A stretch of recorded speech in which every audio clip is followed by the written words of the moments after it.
देखो, अगर मार्केट लगातार ऊपर की तरफ मूव कर रही हो, हर न्यू कैंडल प्रीवियस कैंडल से हायर हाई बना रही हो और ज्यादातर लोग सिर्फ बाइंग साइड पे फोकस कर रहे हो और फिर अचानक से सिर्फ तीन कैंडल्स ऐसी बनती हैं जो मार्केट की डायरेक्शन को चेंज कर देती हैं। ये कोई रैंडम रिएक्शन नहीं होता, ये होता है इवनिंग स्टार कैंडलस्टिक्स पैटर्न, एक पावरफुल ट्रेंड रिवर्सल सिग्नल जो अक्सर मार्केट के टॉप लेवल के करीब नजर आता है। अस्सलाम वालेकुम traders, welcome back to success traders और आप देख रहे हो candlesticks pattern free course. Evening star pattern अक्सर वहां पर बनता है जहां बायर्स का कंट्रोल कम हो रहा होता है और सेलर्स मार्केट में एंट्री लेना शुरू कर देते हैं। इस पैटर्न का मेन काम ये होता है कि वो ऊपर का ट्रेंड चेंज करे और मार्केट को डाउन साइड की तरफ ले जाए। प्रोफेशनल ट्रेडर्स इसी पैटर्न को हमेशा सीरियसली ऑब्जर्व करते हैं। एक इम्पोर्टेंट नोट, वीडियो को लास्ट तक जरूर देखिएगा क्योंकि अगर आप कोई पार्ट स्किप करते हो तो आप की पॉइंट्स को मिस कर सकते हो और वीडियो के लास्ट पे मैं आपको चार्ट पे लाइव एग्जांपल के साथ भी ये पैटर्न समझाऊंगा। तो आते हैं दोबारा टॉपिक की तरफ। लेकिन सिर्फ तीन कैंडल्स देख लेना काफी नहीं होता। सवाल ये होता है, क्या ये पैटर्न सही लेवल पर बना है और क्या मार्केट इस रिवर्सल को फॉलो कर रही है। चलिए इवनिंग स्टार कैंडलस्टिक्स पैटर्न को स्टेप बाय स्टेप समझना शुरू करते हैं। अब हम स्टेप बाय स्टेप देखते हैं कि इवनिंग स्टार पैटर्न कैसे बनता है और हर कैंडल का स्पेसिफिक रोल क्या होता है। पहली कैंडल स्ट्रॉन्ग बुलिश कैंडल होती है। जब मार्केट क्लियरली अप ट्रेंड में होती है और बायर्स का कंट्रोल काफी स्ट्रॉन्ग होता है, तब ये कैंडल कंफर्म करती है कि मार्केट अभी भी पॉजिटिव मोमेंटम में है। ज्यादातर ट्रेडर्स इस स्टेज पर कॉन्फिडेंट होते हैं और कंटिन्यूसली बाय कर रहे होते हैं। दूसरी कैंडल छोटी बॉडी की होती है, कभी ग्रीन कभी रेड, और इसका कलर मैटर नहीं करता। इस कैंडल का मतलब होता है बायर्स का कंट्रोल स्लो हो रहा है और मार्केट यहाँ थोड़ी रुक सी जाती है और सेलर्स धीरे धीरे एंट्री लेना स्टार्ट करते हैं। ये कैंडल बैलेंस पॉइंट है जहां मार्केट का डायरेक्शन डिसाइड होता है कि ट्रेंड अभी भी ऊपर जा सकता है या रिवर्स हो सकता है। थर्ड कैंडल अक्सर स्ट्रॉन्ग बेरिश कैंडल होती है। ये क्लियरली शो करती है कि सेलर्स ने मार्केट का कंट्रोल ले लिया है। अक्सर ये कैंडल पहली बुलिश कैंडल के हाफ या ज्यादा तक नीचे क्लोज करती है, जो ट्रेंड रिवर्सल कंफर्मेशन देता है।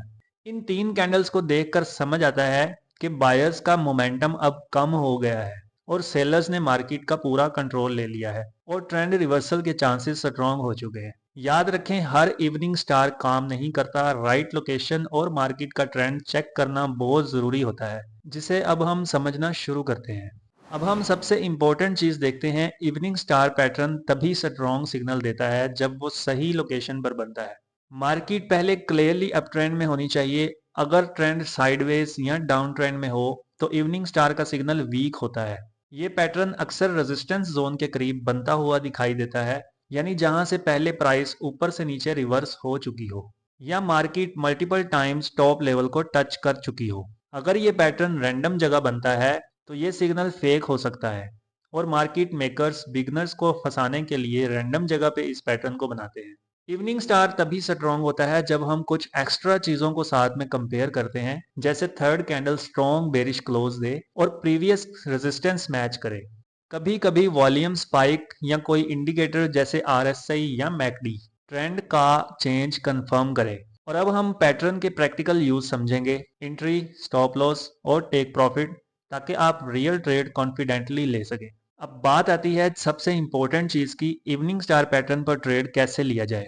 बेस्ट एंट्री पॉइंट होता है जब तीसरी कैंडल क्लियरली बेरिश क्लोज कर जाए और नेक्स्ट कैंडल उसके नीचे ब्रेक करे, यानी थर्ड कैंडल स्ट्रॉन्ग बेरिश हो, नेक्स्ट कैंडल कंफर्म करे कि सेलर्स कंट्रोल ले चुके हैं। इससे ये पता चलता है कि मार्केट का ट्रेंड रियल में रिवर्स हो चुका है। स्टॉप लॉस हमेशा पैटर्न के हाईएस्ट पॉइंट के ऊपर लगाया जाता है। लॉजिक सिंपल है, अगर प्राइस वापस उस लेवल से ऊपर जाए तो इसका मतलब रिवर्सल फेल हो चुका है। और टेक प्रॉफिट हमेशा फर्स्ट स्पॉट लेवल या 1:2 रिस्क टू रिवार्ड रेशियो रखा जाता है। अब एक छोटा सा सवाल, क्या आप बिना रिस्क मैनेजमेंट के ट्रेड लेते हो?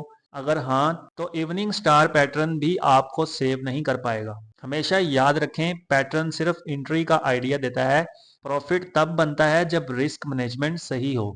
अब कुछ कॉमन मिस्टेक्स देखना बहुत जरूरी है जो ज्यादातर ट्रेडर्स इवनिंग स्टार पैटर्न के साथ कर देते हैं। मिस्टेक 1, हर 3 कैंडल्स को इवनिंग स्टार पैटर्न समझ लेना। अगर मार्केट का ट्रेंड पहले से अप साइड नहीं है तो सिग्नल वीक या फेल हो सकता है। मिस्टेक 2, पैटर्न को रैंडम जगह पर इग्नोर करना। अगर इवनिंग स्टार रेजिस्टेंस या टॉप लेवल के करीब नहीं बनता तो रिवर्सल का चांस कम हो जाता है। मिस्टेक 3, कंफर्मेशन का वेट ना करना। तीसरी कैंडल के क्लोज से पहले ही ट्रेड ले लेना। ये मिस्टेक आपको फेक रिवर्सल में फंसा सकती है। मिस्टेक 4, स्टॉप लॉस ना लगाना। चाहे पैटर्न जितना ही स्ट्रॉन्ग क्यों ना हो, बिना स्टॉप लॉस के ट्रेडिंग रिस्क बन जाती है। इससे आपकी लर्निंग सिर्फ थ्योरी नहीं बल्कि रियल ट्रेडिंग में शिफ्ट हो जाती है और आप रियल ट्रेडिंग में सेफ और कॉन्फिडेंट डिसीजंस ले सकते हो। अब हम इस क्लास का क्विक रिकैप देखते हैं। इवनिंग स्टार एक ट्रेंड रिवर्सल पैटर्न है। ये हमेशा अप ट्रेंड के टॉप पर बनता है। Right location plus confirmation, risk management plus stop loss must है। अगर आपको ये क्लास यूजफुल लगी हो और आप ऐसी ही step by step trading classes miss नहीं करना चाहते तो चैनल को सब्सक्राइब करना ना भूलें और बेल आइकॉन जरूर प्रेस करें। ये थी आज की class evening star candlesticks pattern पर। मिलते हैं नेक्स्ट क्लास में सक्सेस ट्रेडर्स के साथ। अपना बहुत सारा ख्याल रखिएगा और अपनी दुआओं में याद रखिएगा। अल्लाह हाफिज।